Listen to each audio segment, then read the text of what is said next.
காட்டில் தென்னை மரம் வாழை மரம் இருந்தது நதிக்கரை ஓரமா. அங்கே எல்லா பறவைகளும் வந்து அந்த பழத்தை ருசிச்சு சாப்பிட்டாங்க. அங்கு ஒரு தென்னை மரம் இருந்தது. அந்த தென்னை மரத்தை பாதுகாத்து வந்தது ஒரு பூதம். பறவைகளே, ஏன் தென்னை மரத்தில் இருக்க காயை நீங்கள் சாப்பிட்லான்னு மட்டும் நினச்சிடாதீங்க.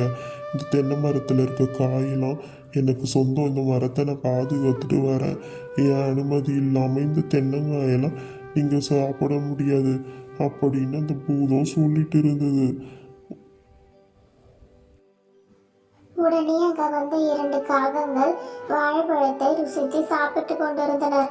ஆஹா, ஜாக் காகமே, இந்த வாழைப்பழம் மிகவும் ருசியாக இருக்கிறது. அதை போல் இந்த இளநீரையும் ருசித்து நாம் சாப்பிட்டு விடுவோம் அப்படின்னு 2 காகங்களும் பேசி கொண்டிருந்தன. இந்த இளநீரின் ருசி எப்படிதான் இருக்குது, பார்க்க வேண்டும். காகங்களே, உங்களுக்கு இந்த இளநீர் வேணும் என்றால் உங்களுக்கு 2 நிபந்தனைகள். எனக்கு கூடை நிறைய ரோஜா பூவும் கூடை நிறைய கொய்யா பழமும் கொண்டு வந்து தாருங்கள். அப்பொழுதுதான் இந்த இளநீரை தருவேன். பூதமே, நாங்கள் என்ன உன் வீட்டு வேலைக்காரர்களா? நாங்கள் ஏன் உனக்கு ரோஜா பூ கொய்யா பழம் எடுத்துட்டு வரணும் அப்படின்னு சொல்லிச்சுங்க 2 காகங்களும். உடனே இங்கிருந்து சென்று விடுங்கள் காக்கைகளே, இரக்கமில்லாத காக்கைகளே. காட்டுல சோனா என்கிற பறவை தன்ன வயதான அப்பாவோடு வசித்து வந்தது. அந்த வயதான அப்பாவுக்கு உடம்பு சரியில்லாத காரணத்தால் சோனா வீட்டில இருந்தே கவனித்து கொண்டு வந்தது. மகளே சோனா, எனக்கு உடம்பு சரியில்லை, நீ வைத்தியரை போயிட்டு கூட்டிட்டு வா மகளே. சோனாவோ தன் அப்பாவிற்கு உடம்பு சரியில்லாத காரணத்தால் வைத்தியரை கூப்பிடலாம் அப்படின்னு சொல்லிட்டு நீண்ட தூரம் பறந்து சென்றது. வைத்தியர் வீடு மிக தொலைவில் இருப்பதால் அங்கு சென்றது. வா சோனா, நீ வந்த காரணம் எனக்கு தெரியும். உன் அப்பாவிற்கு உடம்பு சரியில்லாத காரணத்தால் என்னை பார்க்க வந்துள்ளாய். நான் உடனே வருகிறேன், உன் அப்பாவை வந்து சோதித்து பார்க்கிறேன் அப்படின்னு சொல்லிட்டு வைத்தியர் பறவை சோனாவின் வீட்டிற்கு சென்றது. அங்கு சென்று பார்த்து வைத்தியர் பறவை, உன் அப்பாவிற்கு உடம்பு மிகவும் சரியில்லை. நான் சொல்லும் மரத்தில் இருந்து கொஞ்சம் இளநீரை எடுத்துட்டு வா. அந்த இளநீரை கொடுத்தால்தான் உன் அப்பாவிற்கு உடம்பு சரியாகும் அப்படின்னு வைத்தியர் பறவை சொல்லி கொண்டு இருந்தது.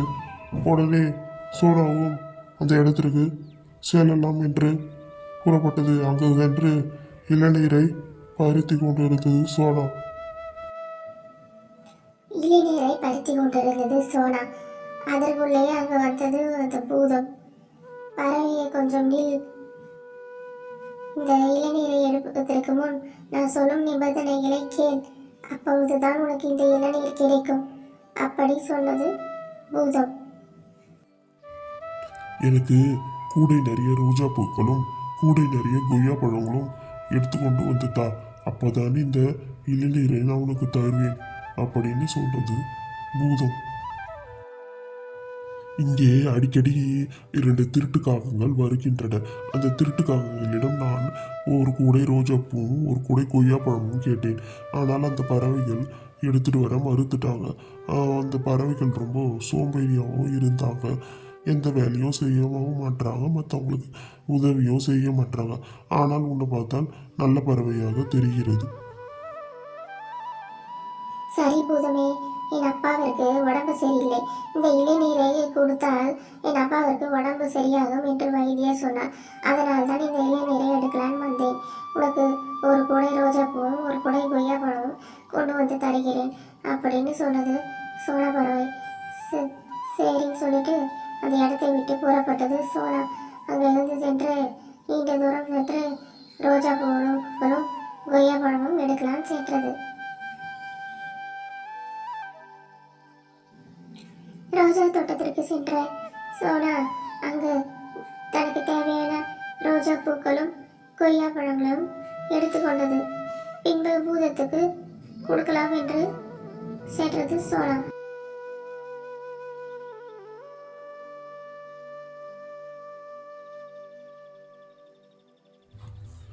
மிக்க நன்றி பறவையே.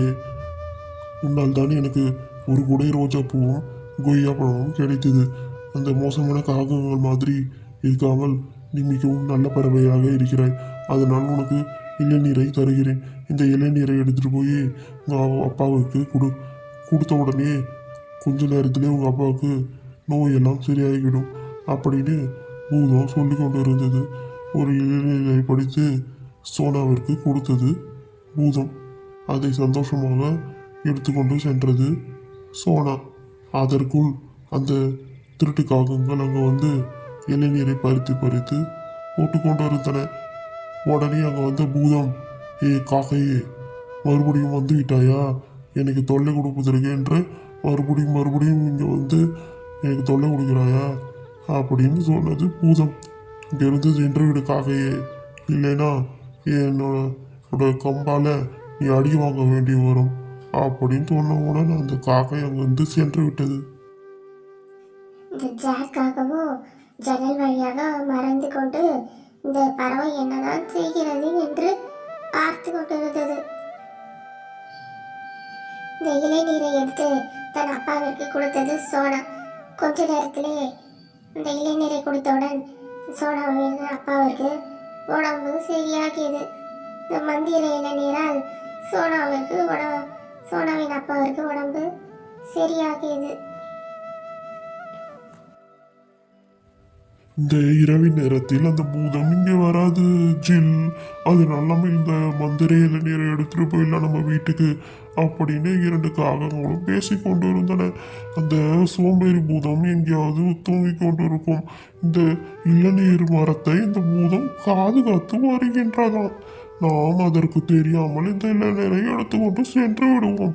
அந்த பூதமா நாமலா என்று இன்னைக்கு ஒரு கை பார்த்து விடுவோம் அப்படின்னு இந்த இரண்டு காகங்களும் பேசிக்கொண்டு இருந்தன. உடனே நம்ம இந்த இளநீரை கொண்டு சென்று விடுவோம், இல்லை என்றால் அந்த பூதம் வந்து விட போகுது அப்படின்னு இரண்டு பறவைகளும் பேசிக்கொண்டு இருந்தன. உடனே வந்தது அந்த பூதம். ஏ காகங்களே, எத்தனை முறை சொன்னாலும் நீங்கள் கேட்க மாட்டீர்களா? நீங்கள் இரக்கமில்லாத மோசமான காகங்கள், இங்கே வந்து சென்று விடுங்கள். மறுபடியும் இங்கே வந்தீர்கள் என்றால் உங்களை தவளையாக மாற்றி நான் அதிகாரியில் நீந்த விட்டு விடுவேன் அப்படின்னு சொன்னது அந்த பூதம். இந்த இரண்டு காகைகளும் அடிக்க தொடங்கியது அந்த பூதம். இந்த இரண்டு காகங்களும் அடி தாங்க முடியாமல் அங்கிருந்து சென்று விட்டன.